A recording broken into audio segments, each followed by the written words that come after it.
Hi guys, welcome to this week's episode with us at RGJ Trains at Choberton Junction. So hopefully this week, starting off at the beginning of the week, hopefully you'll get to see things from both of us. The plan this week is Rob is hopefully going to get this issue sorted out with the electrics. For some reason, again, thanks those on the update who again are trying to help us figure out what is going on with that line and why we lose power. If he gets time as well, we've still got the code 75 bit of track to replace, as well as wedging a section as well to hopefully get the APT running smoothly. And then for me is continuing with the hill. I need to get it sorted now for the WWS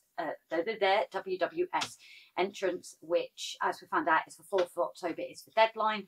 I still need to paint a spaniel and actually create a bit more within the scene, make it a bit more lifelike. So hopefully I'm going to be cracking on with that as well. I don't think there's anything at this point of filming that we've missed or... Well, I'm going to try and teach myself how to put videos in videos, because I think it might help on certain aspects, something I've got an idea of, to show, talking extra quietly, to show my issue with the points, which is being a bit of a pain in the bottom at the moment. There's just no rhyme or reason to it, is there? No, because the only thing that was changed was, well, it's a new piece of track, and the points were changed. I just can't get my head around why the TMD all of a sudden is dead, and the fact that if I switch it into the TMD, it kills half the track. Dead. But yeah, let's see if we can solve that this week.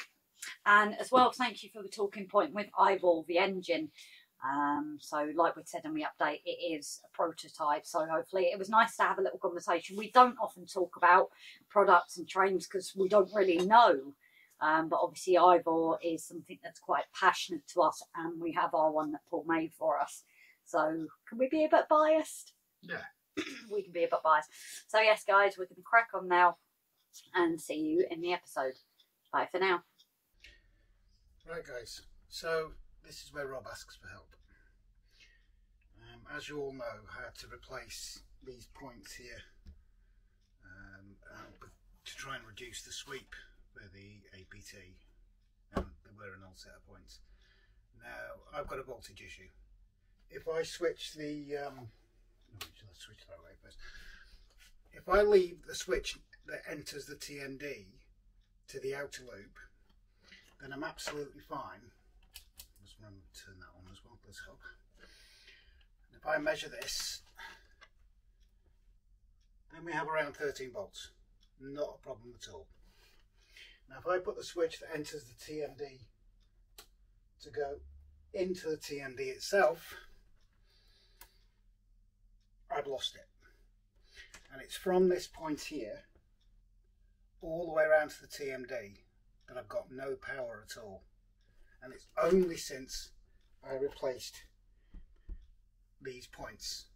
Before that, I could switch it into the TMD, ride all the way around the outer loop, inner loop. This is me correcting myself before Grace does. All the way around to the inner loop, and then whichever switches in the TMD were active, the trains would go straight into that lane. Not a problem at all. I really don't know what's happened. So I'm basically asking you guys for help. I do need to put a dropper in here. A couple of people have already told me. My only issue is the board underneath this is about that thick. You've got this board and then my dad's original work surfaces on here where he had all his work tools and everything.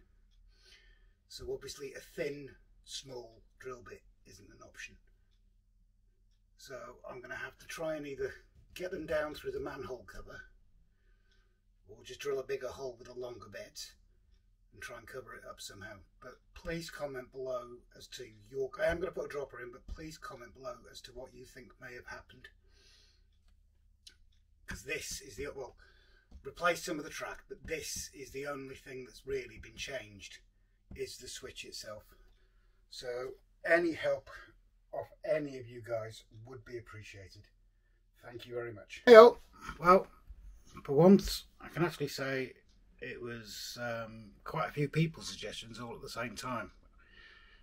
We got a few messages and a few suggestions on the issues. I didn't bother filming it because I thought you'd find it boring. So, first suggestion was check the points. The blade here wasn't touching. I'd actually managed to damage it on when I set it down, I think. So that wasn't touching properly, so only occasionally would it complete the circuit. Then, oh, I need a pointy thing, guys. I need something to point. How big? I've got it. Over here, I had a dodgy fish plate, which was causing another issue. And then, all the way over here,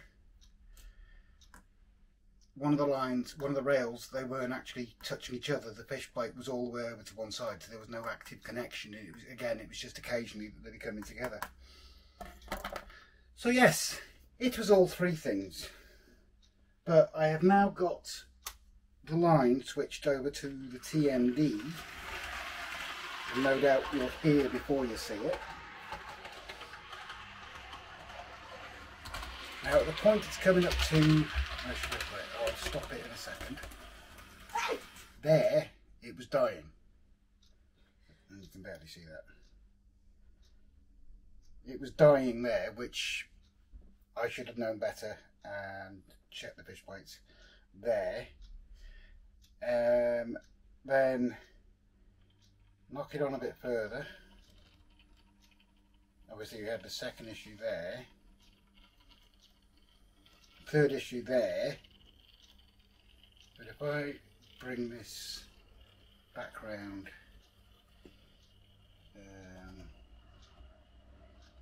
where are we?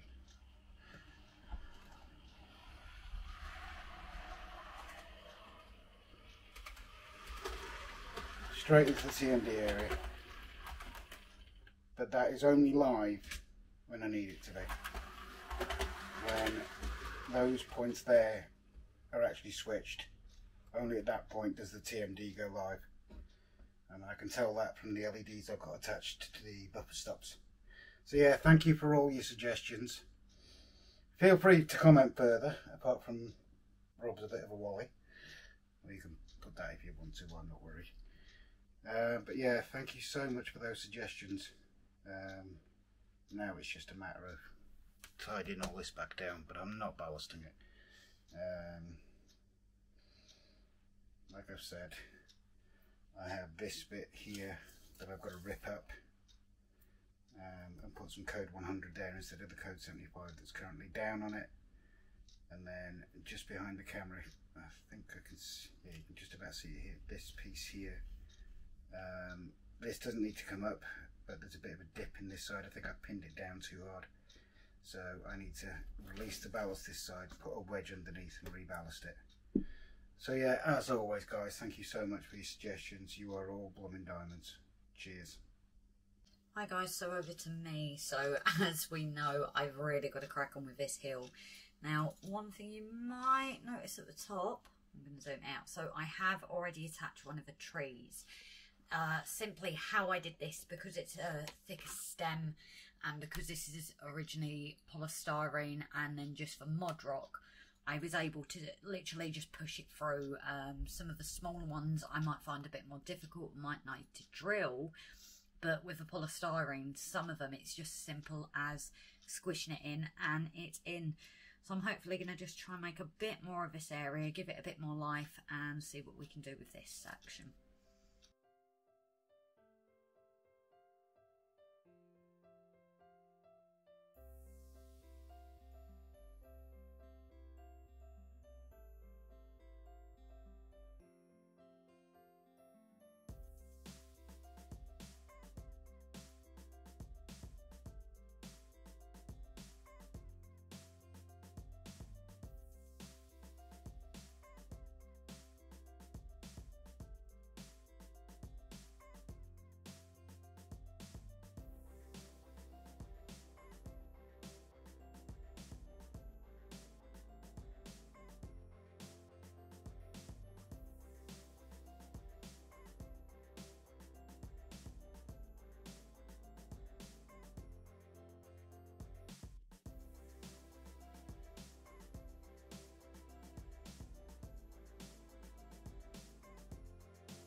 style. So as you could probably see on the last bit of the time lapse, I haven't glued these down yet, but I'm also debating how much to add. I kind of like the angle down, but I am thinking of using this space here just to fill it up. So at that point, I'm just going to leave it. I'm going to leave it 24, well, not 24 hours, but leave it overnight, take a look further away and see what I think, and go from there. And sometimes that's an important thing to do, especially if it's in an area you can't move it and have that perspective, because I'm constantly looking over it. But we have a bit more to the hill, we have some trees, we do, for our competition as well, have our little people there. Like I said, I've still got to do the spaniel, and there might even be a few bits that I come back and look at this and go, you know what, I think I'm going to do slightly different. And that's okay, that's what can happen sometimes. So thank you all as always. Please do like this video. Any comments, feel free to. If you're brand new to us, please subscribe and share away, guys. Thank you all as always, and we'll see you on the next one.